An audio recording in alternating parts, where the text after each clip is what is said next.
Weapons of our warfare is not carnal, I was born in it. You converted, this is not for you.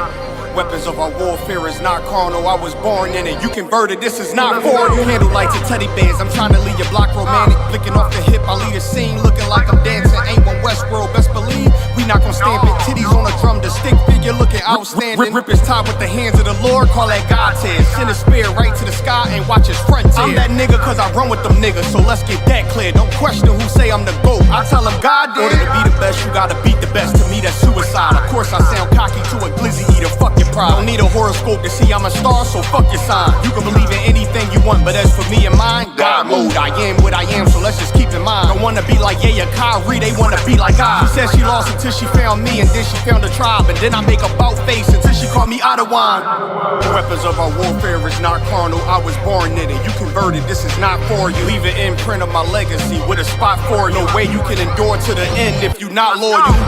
Weapons of our warfare is not carnal, I was born in it. You converted, this is not for you. Leave an imprint of my legacy with a spot for you. No way you can endure to the end if you not loyal. All time, no questions asked, we come and find you. His problems, my problems, and I'm standing behind you. Stepping with style, I'm standing on shit of my product. I take on the crowd, tell them all throw in the towel. Half moon with a silencer, make it sound like a howl. We the shit, we about movements with a growl. Heavy is the head with the crown, when I take it I'm proud. I get the order, bring my sword back wet with a smile, nigga. I'm an Israelite rapper, nigga. Would never hit his wife, but I'll go at your sister. I make commitments to a gun if I'm talking about a tantrums. Nigga said he a stand-up dude, that mean we laughing, nigga. Jumped on the beat, start snapping, you leaving fractures. Red and green bean, I'm Gucci, you thinking fashion. There goes you for the green, and I ain't talking St. Patrick. You screaming all lives, I'm screaming all guns matter. Keep it biblical, talking in parables, cause it matter. If I say bring Jake up, I'm talking about a ladder. He was the wave till I came with the fire, no John the Baptist. Who cared you did it first, you should be worried about who after. I'm connected in any habitat, shit I adapted. Nose job on a brand new snub is all plastic. That's why I show up the court with jeans on, I'm never slacking. You a rapper turned Israelite, I'm an Israelite rapping. Weapons of our warfare is not carnal, I was born in it. You converted, this is not for you. Leave an imprint of my legacy with a spot for you. No way you can endure to the end if you not loyal. Weapons of our warfare is not carnal, I was born in it. You converted, this is not for you. Leave an imprint of my legacy with a spot for you. No way you can endure to the end if you not loyal. All time, no questions asked, we come and find you. His problems, my problem. Stepping with style, I'm standing on shit of my product. I take on the crowd, tell them all throw in the towel. Throw in the towel. Heavy is the head with the crown, when I take it I'm proud. I get the order, bring my sword back quick with a smile, nigga.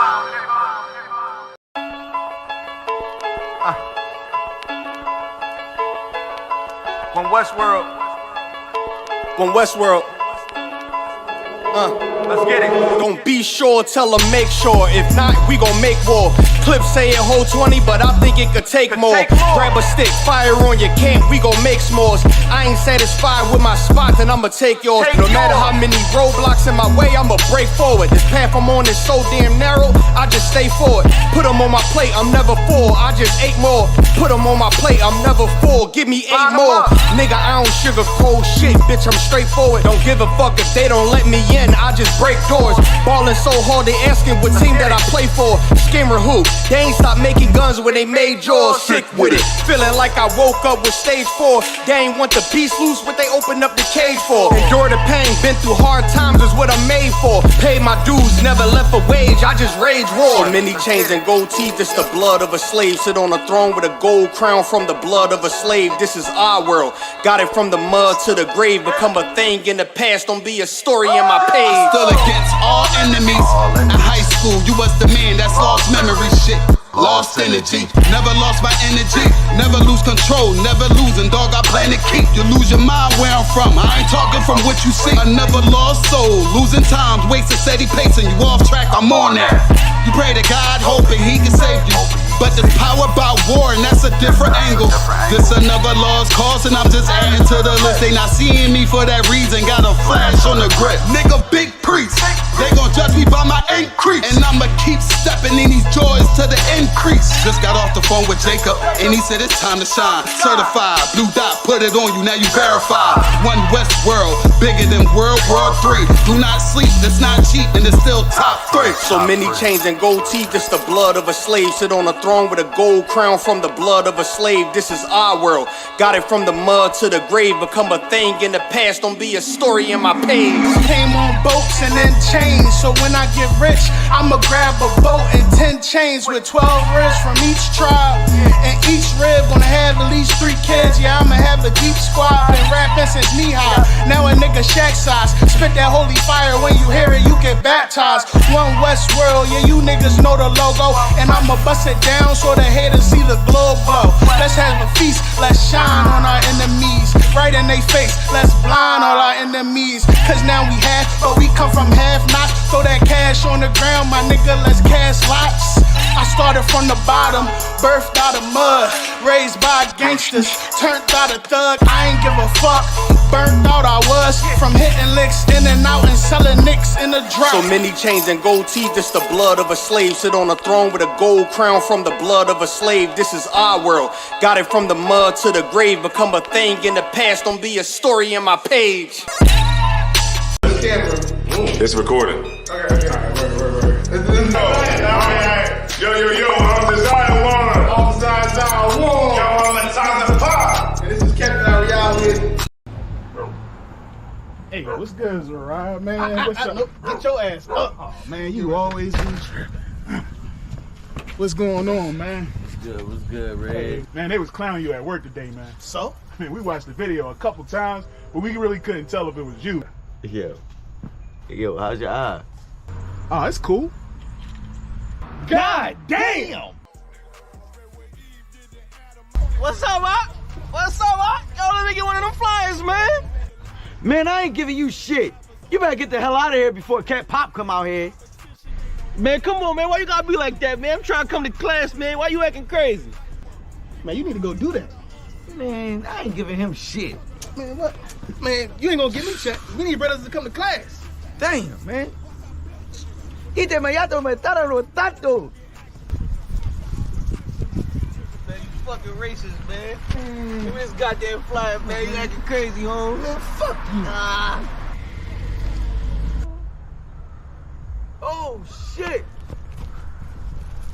Tebow, nigga. What? Who? Tebow. Damn, I ain't been to class in a minute. Shit.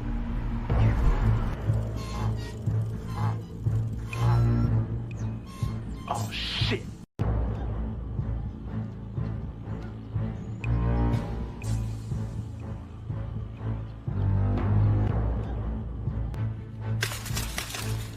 What's up, y'all? What's up, Red? Thanks for the bike. What you got on my ties, homie? I ain't got nothing. I thought you already collected the time. I did, but I want Red's 10%. Stall him out. What's up, Red? What you got on my ties, homie? I ain't got nothing, man. Oh, yeah. You got something. I ain't got. Hey, man, that's messed up, man. Shut your ass up or I knock your ass out. Yo, Tebow, man, that's messed up, man. Give him his money back. What money? You right now. The money.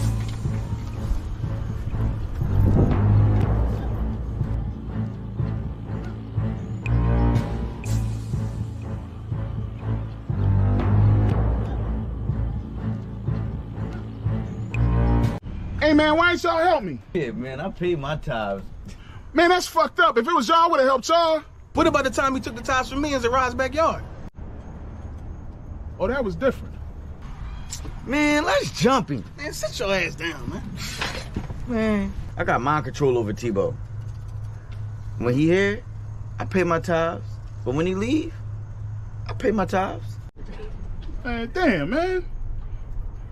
I should have just paid my tithes, man.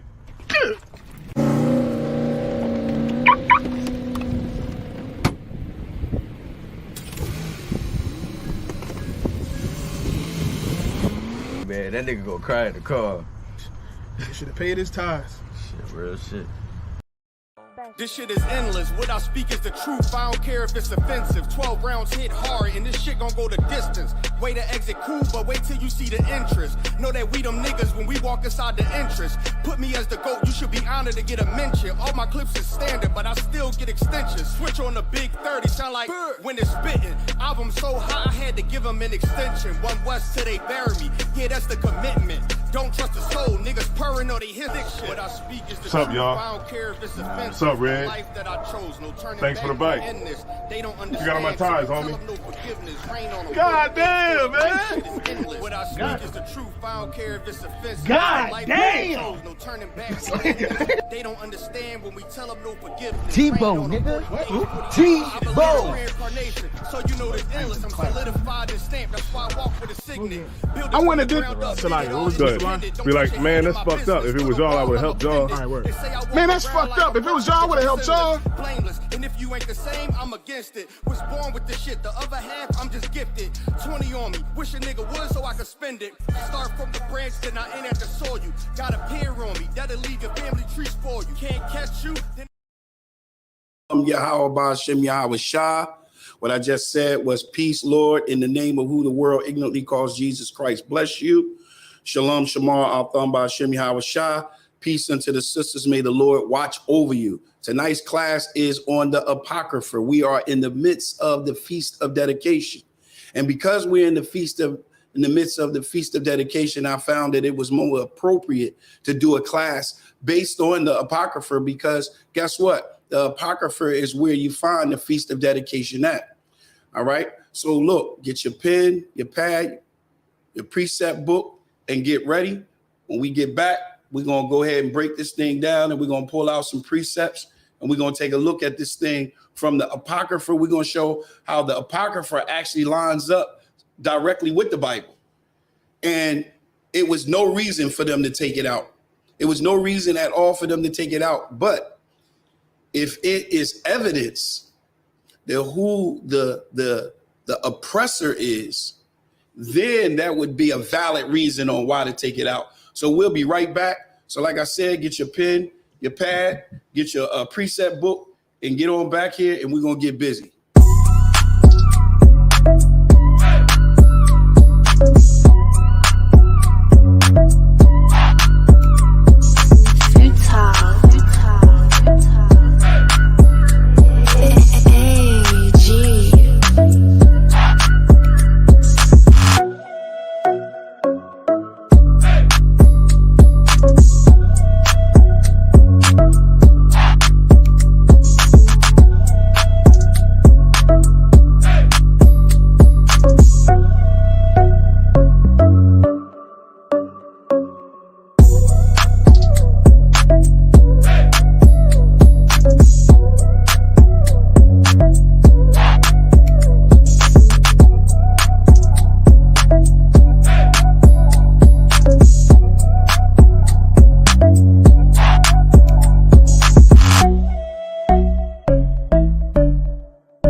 In the building, the Isupk, Israelite School of Universal Practical Knowledge, under Commandant General Yohana. All right, look, we had a great weekend this Sabbath that just passed.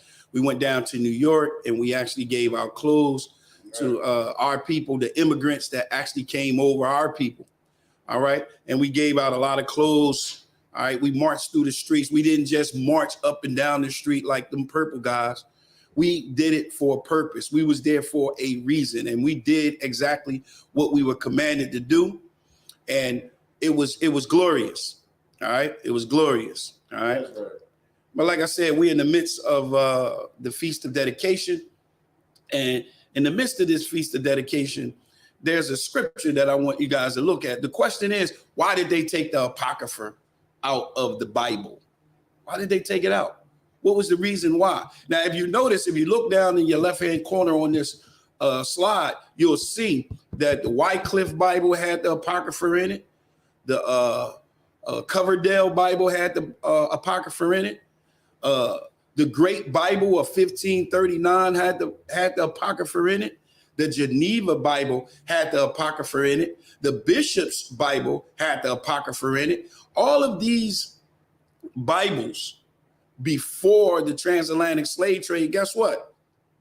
Had the Apocrypha in it. So the question is, why did they take the Apocrypha out? Why did they say, you know what? We're going, Salakia. What? You can't, can you hear me? No, my mic not on, sir. We got to put on broadcast. Oh, Salakia. Settings, sir. Not that, sir. All right, I got you.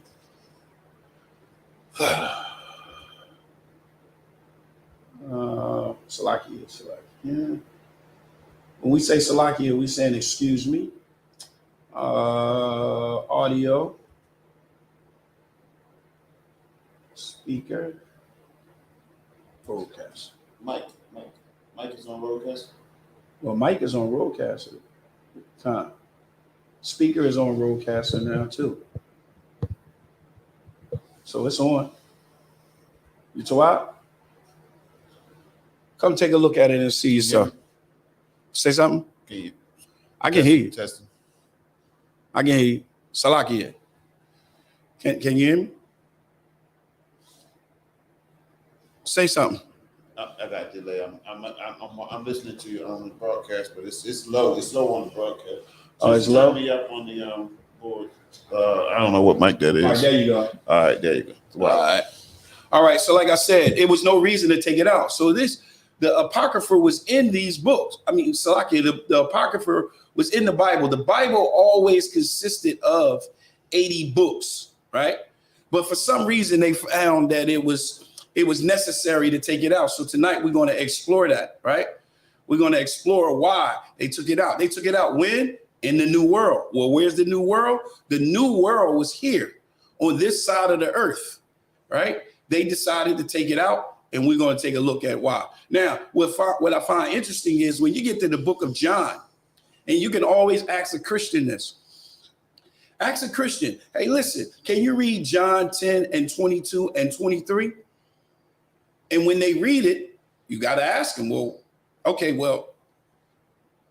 what is this? In John chapter 10 and verse 22, it says, can you read that for me out? And it was at Jerusalem, the Feast of Dedication. The what? The Feast of Dedication. The Feast of Dedication. And right there, you got to ask a Christian, well, what is the Feast of Dedication? Go ahead. And it was winter. Uh-huh. And Yahushua walked in the temple in Solomon's porch. So our king actually, Salakia, our king was there. Our king was actually honoring the Feast of Dedication. All right. And it was in the winter. So it was cold, right? The question is, you should always ask a Christian is, where did that come from? What is that? All right. And they would not be able to tell you, you know why? Because you find the Feast of Dedication in the Apocrypha. And they decided to take it out, right? So what we're going to start at in exploring why they took it out, we're going to go to the book of, we're going to go to the book of Daniel, and we're going to start at Daniel chapter 8, and we're going to read Daniel chapter 8, verse 3 through 5. But then we're going to go back and then we're going to explore this, and we're going to look at the first Maccabee. So we're going to compare the two to see if it was necessary to take it out. Does it have valid history? Does it validate prophecy? Does it validate vision? All right. Because if it did, there would be no reason to take it out. You got me out? Come on. Book of Daniel, chapter 8, verse 3. Then I lifted up mine eyes and saw, and behold, there stood before the river a ram which had two horns, and the two horns were high, but one was higher than the other, and the higher came up last. I saw verse 4, I saw the ram pushing westward and northward and southward, so that no beast might stand before him, neither was there any that could deliver out of his hand. But he did according to his will and became great. Verse 5, and as I was considering, behold, an he-goat came from the west on the face of the whole earth, and touched not the ground. And the goat had a notable horn between his eyes. So now what we have here in the book of Daniel's, right? We're going to take it from the top, but I wanted to jump right into this first because you have to ask yourself, well, who is the ram? Who is the ram? What is the ram? What do the two horns represent, right? What is the goat? And what is the notable horn that's between his eyes? That's a question that has to be answered. Now, you know, what's interesting is the book of Daniel answers this question. The book of Daniel answered this question, but it's not manifested until you get to the Apocrypha, and we're going to look at that. So who is the ram with the two horns and the goat and the horn? What is it? Who is it? What's going on? It tells you when you go down in the same chapter 8 in verse 20, it'll clearly tell you who it is. It's important for this study for me to show you from the gate who it is before we begin to read, because we're going to be paralleling. We're going to parallel between the book of Daniel's and the book of First Maccabee. All right. You ready? Come. Give me Daniel 8 and 20 and 21. Book of Daniel, chapter 8, verse 20. The ram which thou sawest, having two horns, are the kings of Media and Persia. And the rough goat is the king of Grecia. And the great horn that is between his eyes is the first king. All right, so the first king of Greece. All right. So from the rip, I'm going to give you that answer. All right. The ram represent Media and Persia, the Persians. Mm-hmm. And the rough goat represent Greece. But the king, the notable great horn that was between his eyes, that's the first king. Guess what? If you take out the Apocrypha, you won't know who that first king is. Because nowhere in the Bible, the way that they gave it to us, the 66 books, does it have who that first king is. But guess what? We're going to see who it is. Now, some quick history. Persians and Medes, right? In the 6th century BC is when they came into this power, all right? Cyrus, the king, he overthrew the Median king and became ruler of the Persians and Medes, right? And he was he found what? That great empire. He found that great empire. Go ahead, you want to take it from there? What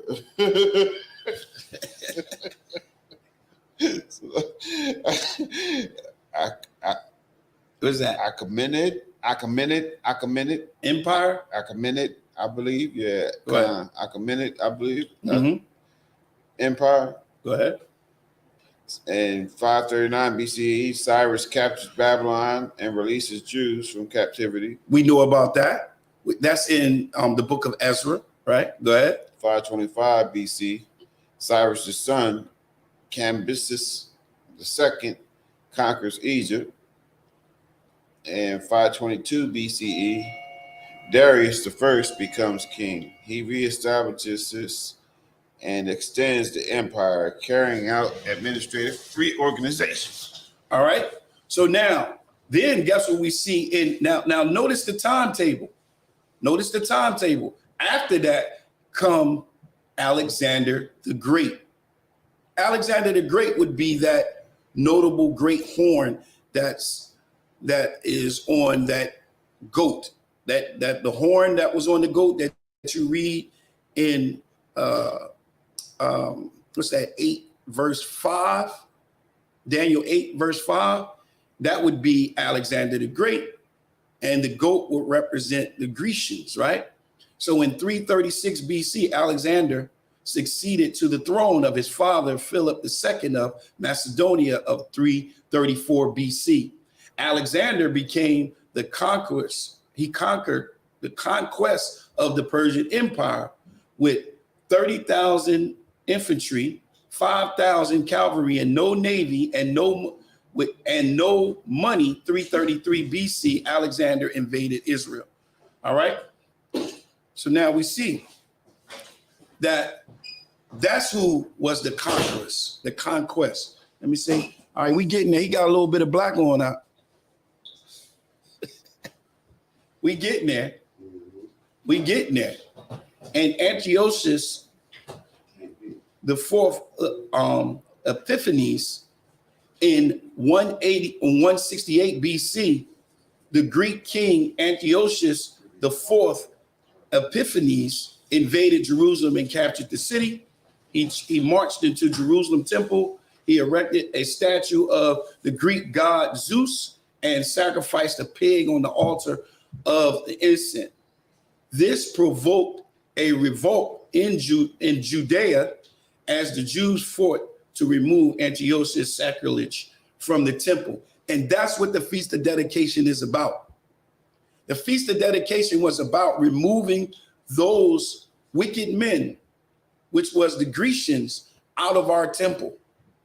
All right. They had came and completely taken over the temple, and they were all of this led through Alexander the Great. All right. So we're going to start at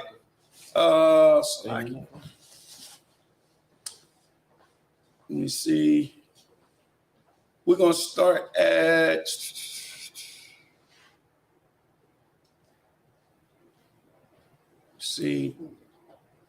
Slakia, can you give me Daniel chapter 1?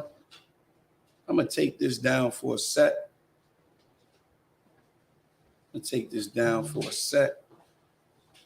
Give me Daniel chapter 1, young man.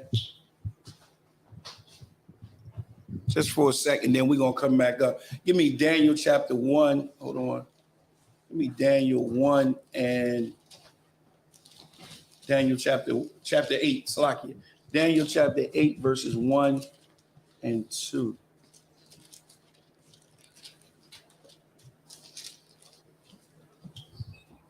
I thought I had it up. Twab. I'm Tawab. Let's get it. It's the book of Daniel, chapter 8, and verse 1. Come on.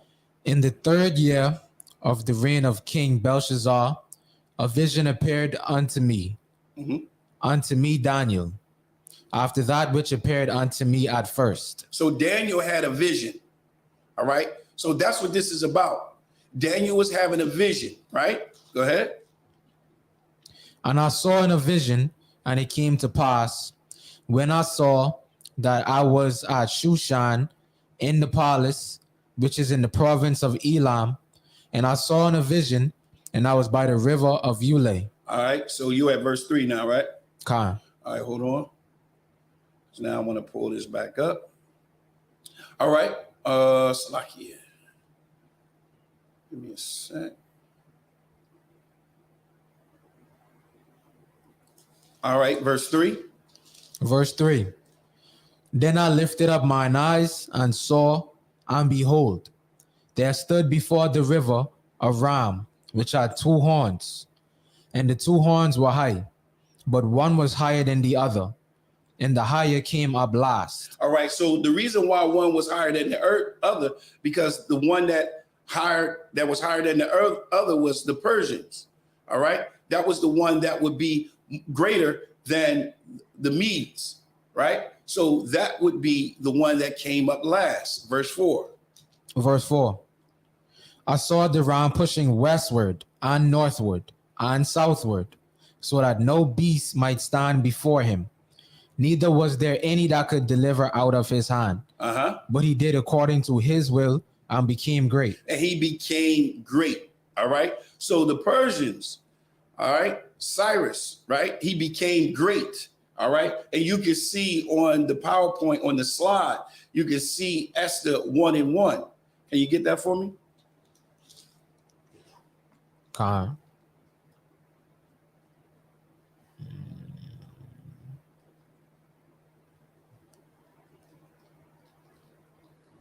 Maybe.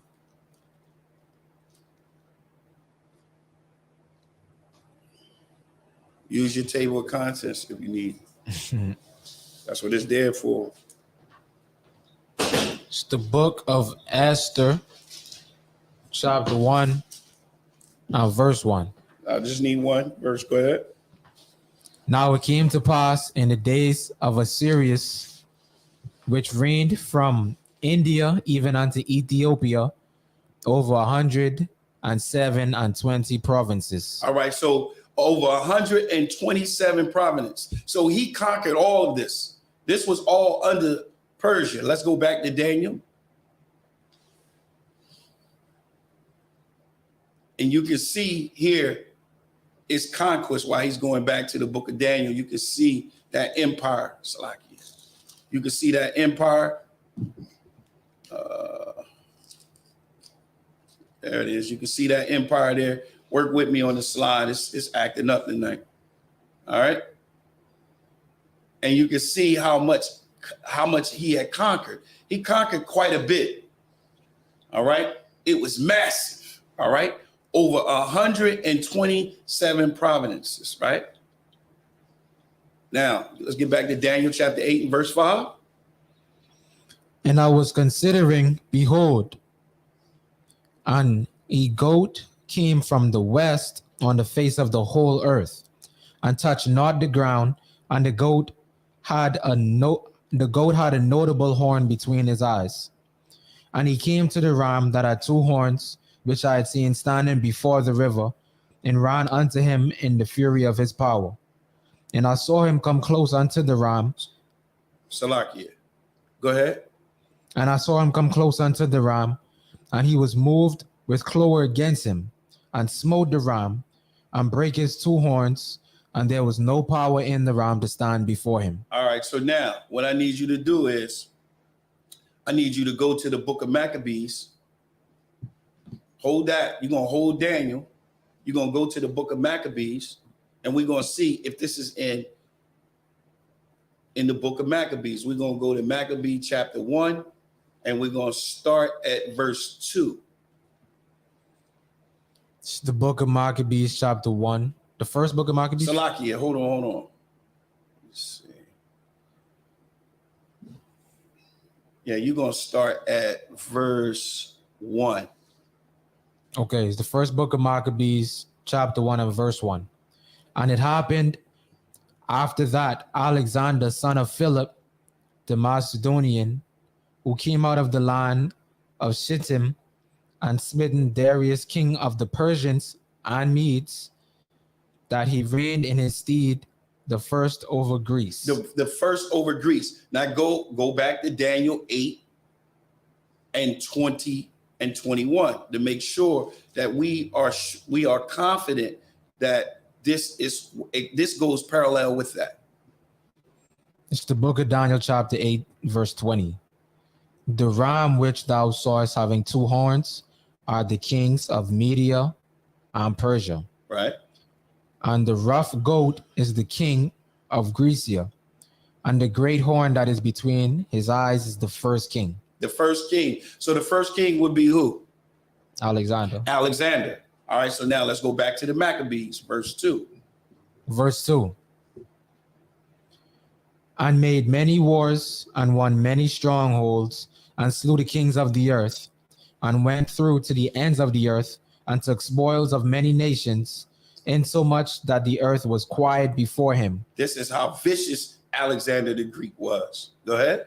Whereupon he was exalted, and his heart was lifted up. So Alexander the Greek is the one, the notable horn. And he was the one that conquest. You heard about Alexander the Greek before, didn't you? Yeah. Where else have you heard about Alexander the Great? U.S. history, world history. Exactly. U.S. history, world history. Why did they take it out? Why did they take it out? Right? Verse 4. Book of Maccabees, chapter 1 and verse 4. And he gathered a mighty strong host and ruled over countries and nations and kings who became tributaries unto him. And after these things I know that's the why. Now go back to Daniel 8 and 7.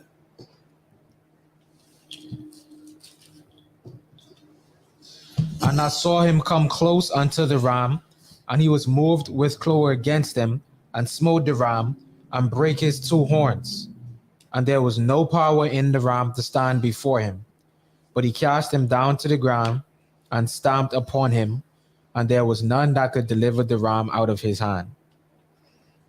Therefore the he-goat waxed very great, and when he was strong, the great horn was broken, and for it came up 4 notable ones toward the 4 winds of heaven. So what is that saying? You know what that's saying? What that's talking about? Somebody was able to, without looking at the Apocrypha, somebody had enough power to be able to take on is Persia and Medes. So who was that? Who? Alexander the Great, and the other one is whoever I guess was ruling that other kingdom. Ruling what other kingdom? The Medes. Right. Well, Persia was ruling over both at that time. So Alexander the Great, he conquered both. He conquered Persia, and by conquering Persia, he conquered the whole empire. All right. And then it says, what about in verse 8 where it says, therefore the he-goat waxed very great. That's where that Alexander the Great come from. And when he was strong, the great horn was broken. What is he saying? I'm not sure. All right. Let's see if we can find the answer. Let's go to 1 Maccabee 1 and 6. Wherefore he called his servants, such as were honorable, and had been brought up with him from his youth. Go to verse 5. And after these things he fell sick, and perceived that he should die. So this is how he was broken.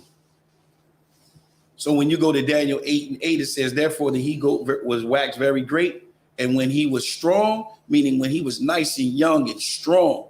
Remember, Alexander the Great, he died at a young age. It says the great horn was broken. All right. So in verse 5 in 1 Maccabee 1 and 5, it says, and after these things, he fell sick and proceeded that he would die. Verse 6. Verse 6. Wherefore he called his servants, such as were honorable, and had been brought up with him from his youth, and parted his kingdom among them, while he was yet alive. So Alexander reigned 12 years and then died. So he was broken, right? Go ahead. And his servants bare rule everyone in his place. And after his death, they all put crowns upon themselves. So did their sons after them many years, and evils were multiplied in the earth. That's valid right there. That's so important. This is the reason why they took it out. And you can see, based on this slide right here, you can see what they received from that from Alexander. Alexander the Great died, and 4 of notable horns. One name was Cassander, Seleucus. I'm gonna butcher these names. Ptolemy and Lysimachus. I can't pronounce that name. I butchered that. Can you pronounce that? I can't even see. I butchered that. But the point is, these are the 4. And notice what it says. It says, then evil was multiplied upon the face of the earth, right? So when you go to Job chapter 8 and verse 24, get that for me. 9. Salakia 9 and 24. It says, and the earth was given into the hand of the wicked. The earth was given unto the hand of the wicked, and he covered the faces of the judges thereof. If not, where and who is he? So guess what? We know who he was. We know who it is. We know who did it. It was the Greeks. Right now, to this day, we still use certain things from the Greeks. Like, for instance, isn't the months, aren't they named after Greek gods?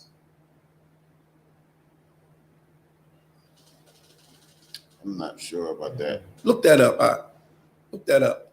I'm quite sure it's either the days or the months got something to do with the Greeks. And you can see Alexander's empire. You can see how massive his empire was compared to, if you look at the slide, compared to Paul's ministry. When Paul did his missionaries, that circle right there represent his missionaries. And you can see how large and how massive Alexander the Greek and what he conquered. What's Julius Caesar? It's Julius Caesar, he was Roman. Go ahead. And what's Google. Caesar I Augustus? just Googled it, sir. It says our months named after Greek gods, and it says our lives run on Roman time. Yeah. Birthdays, wedding anniversaries, and public holidays are regulated by Pope Gregory the 13th's Gregorian calendar, which is itself a modification of Julius Caesar's calendar introduced in 45 BC. The names of our months are therefore derived from the Roman gods, leaders, festivals, and numbers. All right, so it's Greek. I mean, it's Roman. What did you read at the beginning? It said something about Greek. That was just the question that he typed in. Nothing about Greek, sir. All right, no sweat. All right. So now go back to Daniel chapter 8. We're going to go to 9, verse 9, because we're going to flow through this. We're going to flow through this because we get it somewhere. This right here, not only by reading the Apocrypha and reading about the conquest of Alexander the Greek, it gives you a better understanding of the New Testament. It gives you a better understanding of certain things that we're going to actually look at. So we're going somewhere with this, all right? Daniel chapter 8 and verse 9 through 11. Before you, Salak, if I may. Go ahead. Before you do, it's another site says it's Greek and Roman. That's what I thought. That those months. So it's Greek. both of them. It's both. Well, they both the same people anyway. Concept. Go ahead. It's the book of Daniel, chapter 8 and verse 9. And out of one of them came forth a little horn, which waxed exceedingly great, toward the south and toward the east and toward the pleasant land. So the pleasant land would be Israel. All right. The pleasant land will be Israel. Go ahead. And it waxed great even to the host of heaven. And he cast down some of the host and some of the stars to the ground. That would be Israel. Go ahead. And stamped upon them.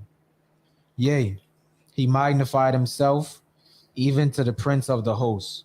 And by him the daily sacrifice was taken away.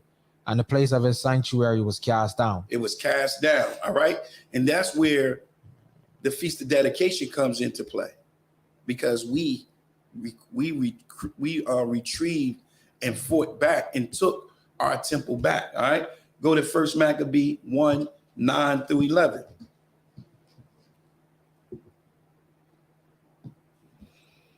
And after his death, they all put crowns upon themselves.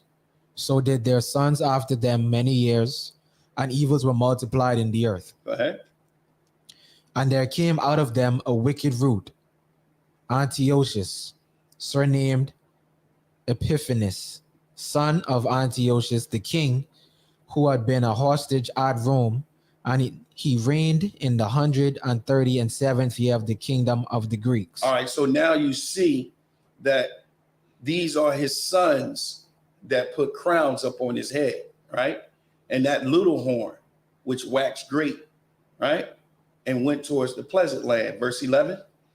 In those days went there out of Israel wicked men, who persuaded many, saying, let us go and make a covenant with the heathen that are round about us. For since we departed from them, we have had much sorrow. Who is that talking about? Who is that talking about? In those days went out of Israel wicked men. Who would those wicked men be?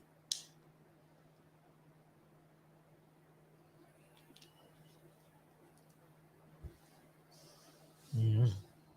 Come on. What you think? Traitors. Damn right. Traitors. Just like we got some today, right now, that sides with the oppressor against us and side with the oppressor to do mischief, to do wickedness, right? And look, it says, who persuaded many. That would be like your TD Jakes, your Creflo Dollar, your ministers, your pastors, those that are siding with the other nation, right? Saying, let us go and make a covenant with the heathens that are round about us. For since we departed from them, we have had much sorrow. So he says, since we left them, it's been hard on us. It's been tough on us, right? Verse 12. So this device pleased them well. Then certain of the people were so forward herein that they went to the king, who gave them license to do after the ordinances of the heathen. Whereupon they built a place of exercise at Jerusalem according to the customs of the heathen, and made themselves uncircumcised and forsook the holy covenant. Now that's so important right there. What does it mean, and made themselves uncircumcised? That they no longer followed their own ways, customs, statutes, and commandments. Exactly, because it tells you right there, and forsook the holy covenant and joined themselves to the heathens, right? And were sold to do mischief. They made themselves uncircumcised. If you read that prior to going into the New Testament, it would navigate you differently in the New Testament when you see uncircumcised, but we're going to explore that. Verse 16. Now, when the kingdom was established before Antiochus, he thought to reign over Egypt, that he might have the dominion of 2 realms. Wherefore he entered into Egypt with a great multitude, with chariots and elephants and horsemen, and a great navy. All right, you know what it's talking about, right?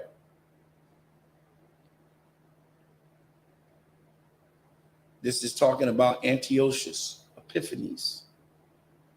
All right. Okay. So now he was greedy. He wanted both. He wanted to get Egypt too. Right? Go ahead. And made war against Ptolemy, king of Egypt. But Ptolemy was afraid of him and fled, and many were wounded to death. Thus they got the strong cities in the land of Egypt, and he took the spoils thereof. And after that Antiochus had smitten Egypt, he returned again in the 143rd year, and went up against Israel and Jerusalem with a great multitude. All right, hold on for a minute. My slide and jumped off. All right, what verse you at? 21. Go ahead.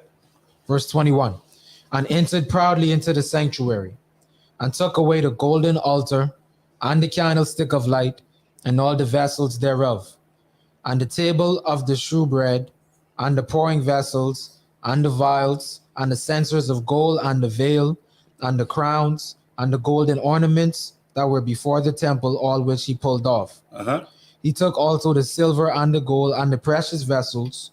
Also he took the hidden treasures which he found. And when he had taken all away, he went into his own land, having made a great massacre, and spoke very proudly. All right, so he went bragging about what he did in the pleasant land. He bragged about the things that he took from the pleasant land, the gold, everything, ravaging the sanctuary, everything that he did, he went back and he was proud of it. Verse 25. Verse 25.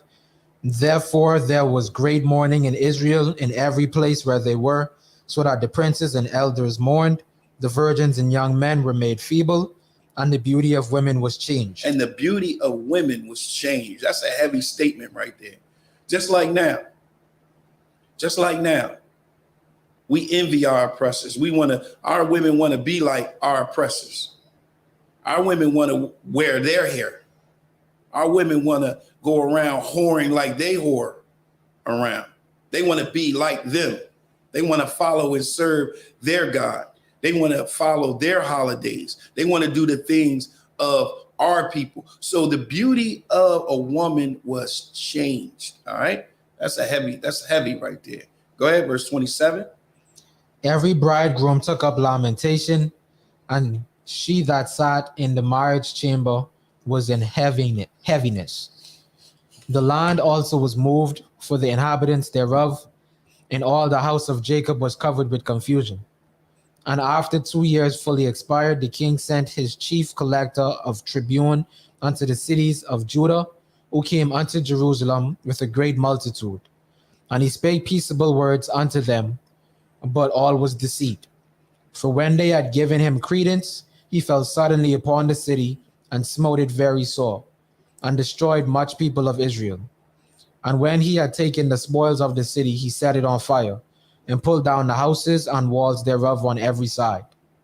But the women and children took they captive, and possessed the cattle. Then builded the city of David with a great and strong wall, and with mighty towers, and made it a stronghold for them. And they put therein a sinful nation, wicked men, and forfeited themselves therein. They stored it also with armor and victuals. And when they had gathered together the spoils of Jerusalem, they laid them up there, and so they became a sore snare. For it was a place to lie in wait against the sanctuary, and an evil adversary to Israel. Thus they shed innocent blood on every side of the sanctuary and defiled it, insomuch that the inhabitants of Jerusalem fled because of them.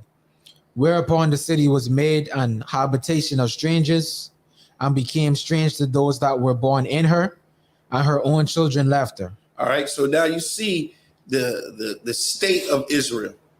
You get a chance to really see the state of Israel going into the New Testament. That's what I want you guys to see. All right, verse 39. Her sanctuary was laid waste like a wilderness. Her feasts were turned into mourning, her Sabbaths into reproach, her honor into contempt. As had been her glory, so was her dishonor increased, and her excellency was turned into mourning. Moreover, King Antiochus wrote to his whole kingdom that all should be one people. Who says that today? We should all be one people. Who says that today? Christians. America. We all one nation. We're all one people. I was just talking to someone today, and she was expressing to me how we're all the same people. We're not the same people. We're not the same people. Where else in the Bible where they tried to make everybody one, the same, together? Or in the New Testament.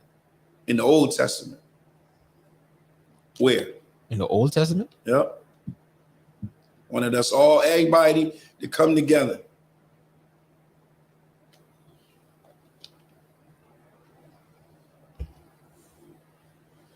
The Tower of Babel. The Tower of Babel tried to do that. So you know the Most High is against that.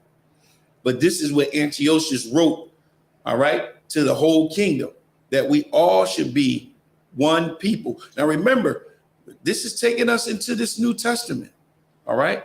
And we're going to explore it. Verse 42. And everyone should leave his laws. So all the heathen agreed according to the commandment of the king. Yea, many also of the Israelites consented to his religion and sacrificed unto idols and profaned the Sabbath. So now we're all becoming the one people. Israelites now are becoming what? Gentiles. Verse 44. For the king had sent letters by messengers unto Jerusalem and the cities of Judah, that they should follow the strange laws of the land, and forbid burnt offerings and sacrifice, and drink offerings in the temple, and that they should profane the Sabbaths and festival days, and pollute the sanctuary and holy people, set up altars and groves in chapels of idols, and sacrifice swine's flesh and unclean beasts, that they should also leave their children uncircumcised, and make their souls abominable with all manner of uncleanness and profanation, to the end they might forget the law and change all the ordinances. To the end that they might forget the law. So all this was done to the end that they might forget the law and change all the ordinances. So now you got Israelites doing this. You got our people doing this.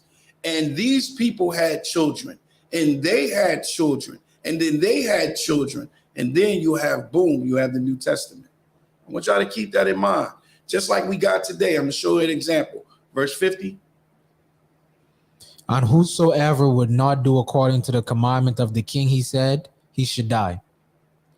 In the selfsame manner wrote he to his whole kingdom, and appointed overseers over all the people, commanding the cities of Judah to sacrifice city by city. Then many of the people were gathered unto them, to wit, everyone that forsook the law, and so they committed evils in the land. So we read earlier, when they forsook the law, what does that mean? They become what? Gentile. Which is, what was the phrase that? Uncircumcised. Uncircumcised is very important. Verse 53. And drove the Israelites into secret places, even wheresoever they could flee for succor. Go ahead. Now the 15th day of the month of Kiaslu in the 145th year, they set up the abomination of desolation upon the altar, and built their idol altars throughout the cities of Judah on every side. And they say, we don't have dates. Go ahead. And burned incense at the doors of their houses and in the streets. And when they had rent in pieces the books of the law which they found, they burned them with fire. And wheresoever was found with any the book of the testament, or if any consented to the law, the king's commandment was that they should put him to death. Thus did they by their authority unto the Israelites every month, to as many as were found in the cities. Now the 25th day of the month, they did sacrifice upon the idol altar, which was upon the altar of God. And at which time, according to the commandment, they put to death certain women that had caused their children to be uncircumcised. And they hanged the infants about their necks. Did you say, you ain't say uncircumcised, you said circumcised, right? Slaki. Go ahead. And they hanged the infants about their necks, and rifled their houses, and slew them that had circumcised them. Howbeit many in Israel were fully resolved, and confirmed in themselves not to eat any unclean thing. Wherefore they chose rather to die, that they might not be defiled with meats, and that they might not profane the holy covenant. So then they died.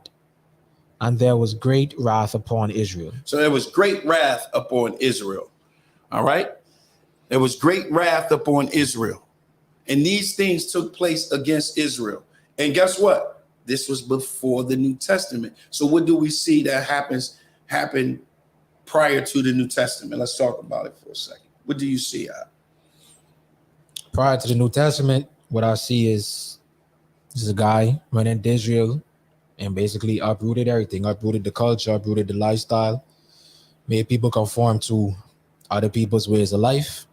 And anybody who wasn't trying to conform to the other ways of life, he was killing them. Right. And understand, he did it with laws and policies. And we see those things like in Daniel chapter 8, verse 25, where it says all and through his policies, also he calls craft to propose in his hand. Go ahead. Slaki, this took place in the Promised Land? All of this, yes, Khan. And in outside of the land. Remember, he ran a massive area. He went and took over Egypt. He did it in the Promised Land, right? He also did it outside of the Promised Land. He did it in a place called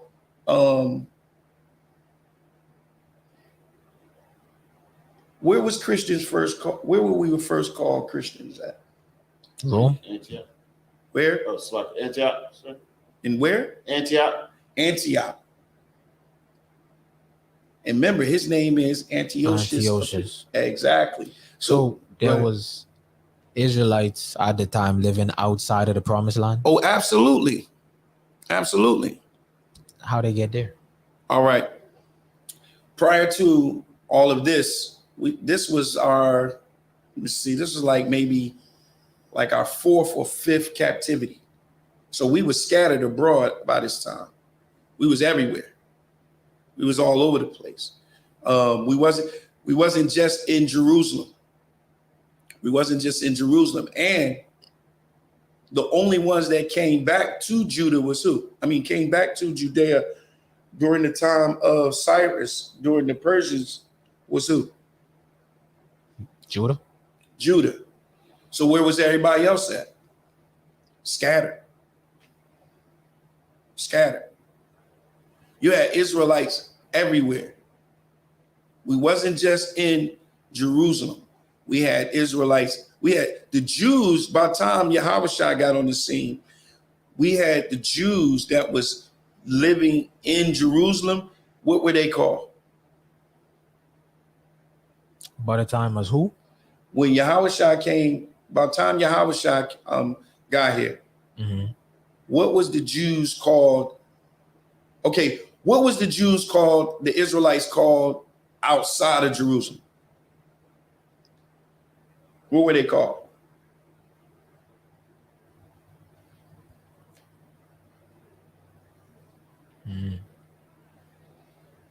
You just read it. Uncircumcised. Yeah, they were called uncircumcised by the circumcision, by the Jews. The Jews called them uncircumcised. That's what they were called. Let me show you. See if I can pull it. All right, when you get to the New Testament, right, you had Jews, you had Gentiles, and you had the circumcision, and you had the uncircumcision, right? So now, let's go to the book of Ephesians, chapter 2, and verse 11.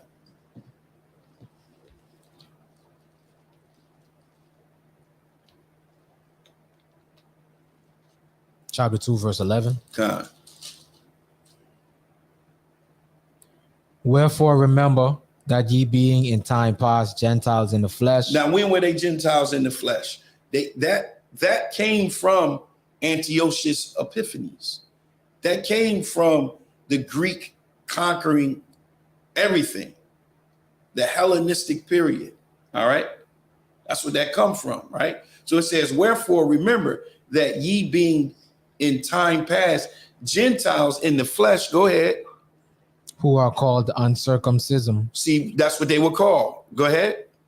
By that which is called the circumcision in the flesh made by hand. So the Jews called those that was not following the law, those that forsook the law, they were called uncircumcised. And those that was in the land was called circumcised. See, that learning and reading the Apocrypha changes your whole approach to the New Testament. You understand? But we're going to keep on going. We ain't done. Go to Romans chapter 4 and verse 11. Let's look at the sign of circumcision. The sign of circumcision was given to who?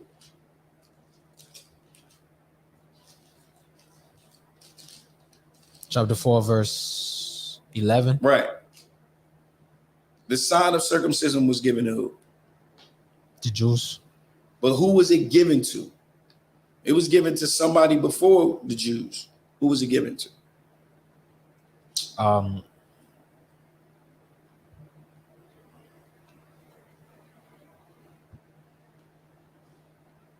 Abraham.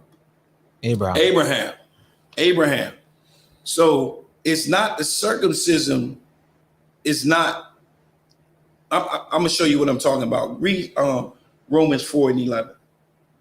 And he received the sign of circumcision, a seal of the righteousness of the faith, which he had yet being uncircumcised. What does that mean? That he wasn't following in Israelite ways. No, this is the physical. See, I want to show you the difference between the physical and the spirit. This was the physical. It says, and he, who is the he? Abraham. Go ahead. And he received the sign of circumcision, a seal of the righteousness of the faith, which he had yet being uncircumcised. What does that mean? That was almost like his stamp of approval for the faith that he had. Exactly.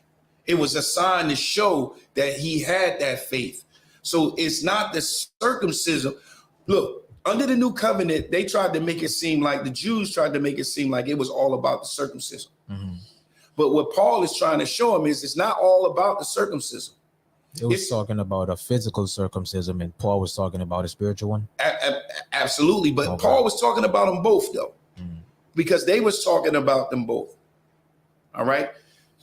They were trying to say that you had to be circumcised. And Paul is saying, and he received the sign of circumcision as a seal of righteousness of faith, which he had yet being which he had yet being uncircumcised. So he believed God when he was uncircumcised, and then he received the seal, the sign of circumcision. You understand? Keep reading. And the father of circumcision to them who are not of the circumcision only, but who also walk in the steps of that faith of our father Abraham. Salakia. Go back up and read that second part. You didn't read the second part of verse 11. Shlaki. And he received the sign of circumcision, a seal of the righteousness of the faith which he had yet been uncircumcised. Right? Go ahead. That he might be the father of all them that believe. So it's all of them that believe. Even those that was uncircumcised. The Israelites, the seed of Abraham that was uncircumcised at this time, he still was the father to them which would believe. Right? Go ahead. Though they be not circumcised, that righteousness might be imputed unto them also. Now read verse 12. And the father of the circumcision to them who are not of the circumcision only, but who also walk in the steps of that faith of our father Abraham, which he had being yet uncircumcised. So it would go to both of them. Now the question is, was Abraham following the laws, statutes, and the commandments before? Did he always follow laws, statutes, and commandments? But there wasn't no law, statutes, and commandments. You sure? In Abraham time. It was. This is a misconception that we miss and we don't understand, because those laws, statutes, and commandments was given all the way back during the time of Adam. And they flowed all the way to Shem, all the way through Eber, even to Abraham. Watch, go to I'm gonna take this down for a minute. Go to, and I'm gonna try to pull it up. Go to Genesis. Hold on. I ain't gonna be able to pull it up. Can you pull that up for me out? What's that? Genesis chapter 26 and verse 5. Put that up so that the people can see that. This is a heavy precept right here. Before you read it, wait for him to put it up. You might want to go ahead. You can't get it? It's going to be a minute, so All right, go ahead. Genesis chapter 26 and verse 5. It's the book of Genesis, chapter 26 and verse 5. Because that Abraham. Who? Abraham. This is who he was talking about. Abraham, go ahead. Because that Abraham obeyed my voice and kept my charge, my commandments, my statutes, and my laws. So Abraham kept those laws, those statutes, and those commandments. There was law. Look, remember the event that took place with Judah and Tamar? Are you familiar with that? How he supposed to have gave his brother died, and he pulled out. That was the law. That was before Moses. You understand? Canaan uncovering Noah nakedness. That was a law. Yeah. The sacrifice that Cain and Abel did, that was the law. So there was laws, there was statutes, and there was commandments all the way back from the time of Adam. That's what Adam received. Adam received laws, statutes, and commandments. All right. So let's go back. You got it? Any questions? All right. Now let's go back to we in the new covenant. So therefore, Abraham believed the Most High. Romans 4:3. It says, for what saith the scriptures? Abraham believed God, and it was counted unto him for righteousness. It was counted unto him for righteousness. All right. So what does that mean? 1 Corinthians chapter 7 and verse 18.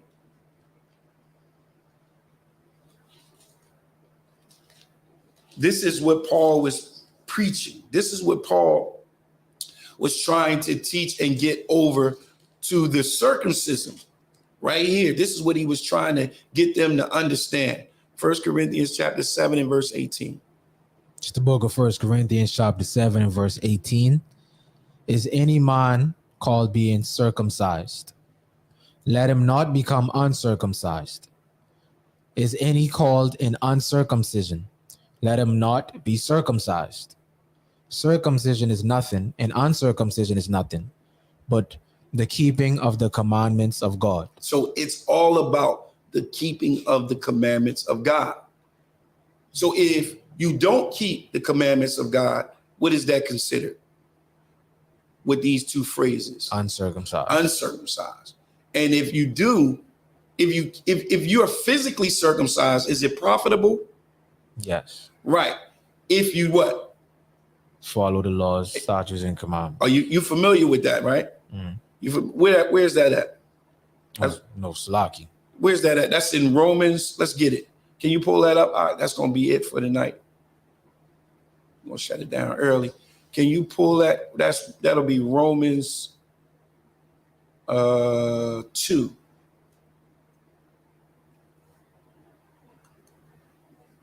That'll be Romans chapter 2. Let's get that.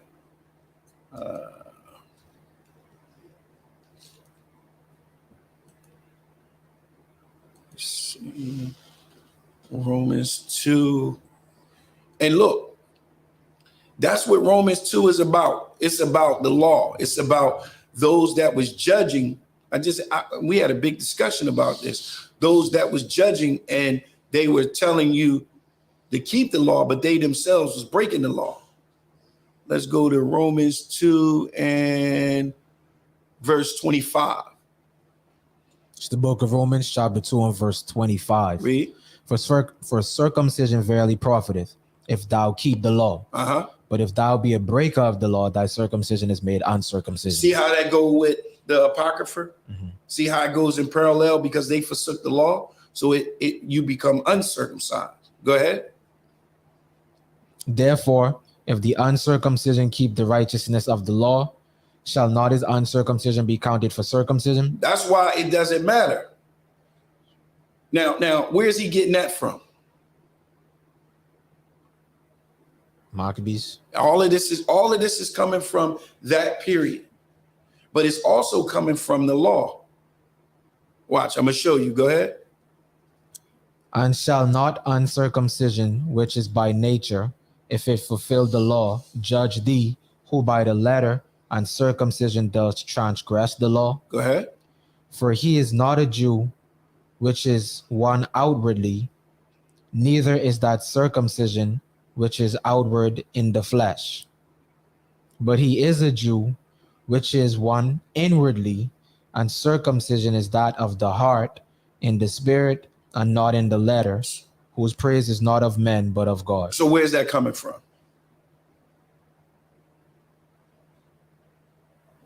A previous time. When? You can always run to that law. So he's saying, but he is not a Jew, which is one inwardly, and circumcision is that of the heart, in the spirit, and not in the letter, who praise is not of men, but of God. So where's that coming from? The law. The law is coming from Deuteronomy. Let's see. In closing, Deuteronomy chapter. Let me see.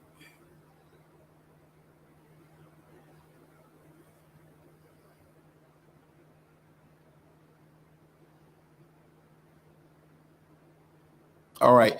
Deuteronomy chapter 10, and you can start at verse 12. And this is going to be it. It's the book of Deuteronomy, chapter 10 and verse 12. Mhm. And now, Israel, what doth the Lord thy God require of thee, but to fear the Lord thy God, to walk in all his ways, and to love him, and to serve the Lord thy God with all thy heart and with all thy soul, to keep the commandments of the Lord and his statutes, which I command thee this day for thy good. Behold, the heaven and the heaven of heavens is the Lord's thy God, the earth also with all that therein is. Only the Lord had a delight in thy fathers to love them, and he chose their seed after them, even you above all people, as it is this day. Circumcise therefore the foreskin of your heart, and be no more stiff-necked. So what is that we're making a reference to when he in verse 16? Being circumcised. Meaning, no, circumcise therefore, he says, circumcise therefore the foreskin of your heart. What is that talking about? Keeping the law, statutes, Keeping the law, statutes, and commandments. It's all about the obedience. It's all about that faith of keeping the laws, the statutes, and the commandments. That faith without works is dead. A lot of Christians like to say that faith didn't come into the New Testament. But as you can see, faith goes all the way back to Abraham, because Abraham believed the Most High by faith that he would have a seed, and his seed would be the heir, and he would be the father of many nations. You see? So it was all about faith all the time. It's a lot, like I say, a lot of Christians like to think that faith is new, and there wasn't no faith in the Old Testament, but this shows that it was. You understand? So they took it out they took out the Apocrypha, because the Apocrypha was showing that it was them.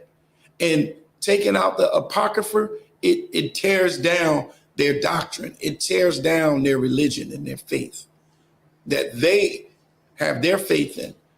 You know, a lot of Christians like to say, well, I just got faith and that's it. There's no works behind it at all. But faith without works is dead.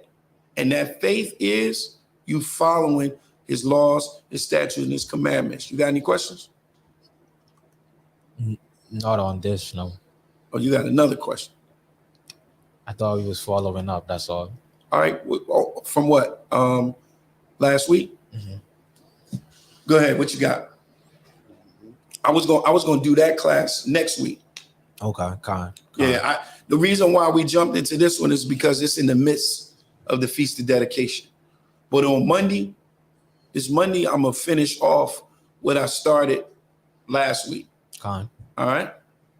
So if you want to hold that till then, that'll be 2 hours. All right? All right, so we're going to turn the class over to Priest and Officer Taviao.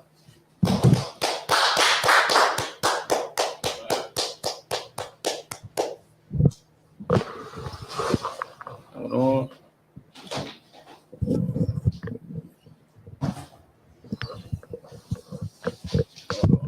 You know, I always go the wrong way first.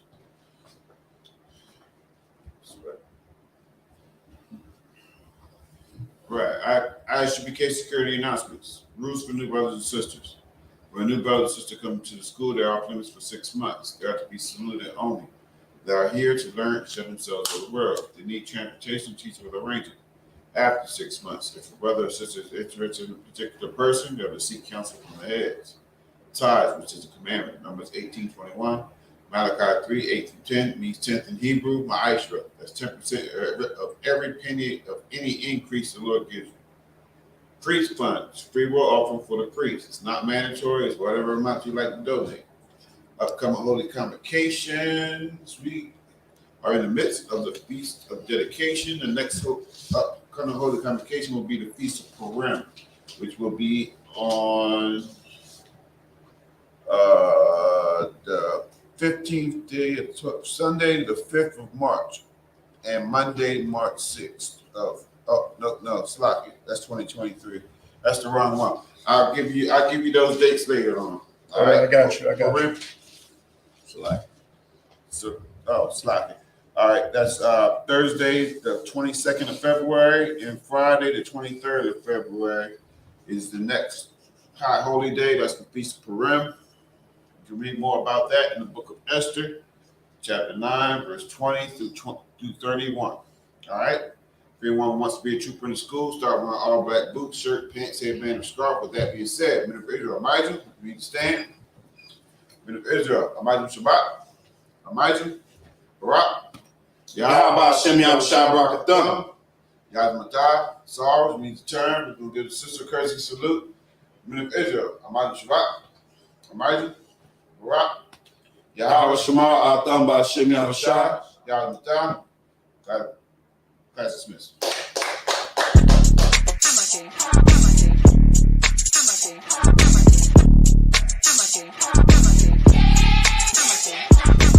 Get down here to class, 1232 North King Street, Wilmington, Delaware. Shalom, Lord in Christ, to my brothers and sisters, man. Y'all need to come down to 1232 North King Street, where the truth resides, man. ISUPK Delaware. We definitely represent doing some big things. Delaware, 202 North DuPont Boulevard in Smyrna, Delaware. That's right. You know what I mean? Come and be a part of this rising thing that we got going on here in Delaware. I hear everybody claiming that they love the Lord and love God and all that. Well, get in here and show it. You know what I mean? The scriptures say faith without works is dead. So if you ain't doing nothing, your faith is dead. So get up and do something. What you need to do is get your ass up and get in the class. You understand what I'm saying? You ain't doing nothing else. You're sitting home wasting time. Everything is going on around you, and you don't know how to compartmentalize these things. You understand? I'm on my way to class right now, like you should be. You know what I'm saying? Class don't stop for nothing.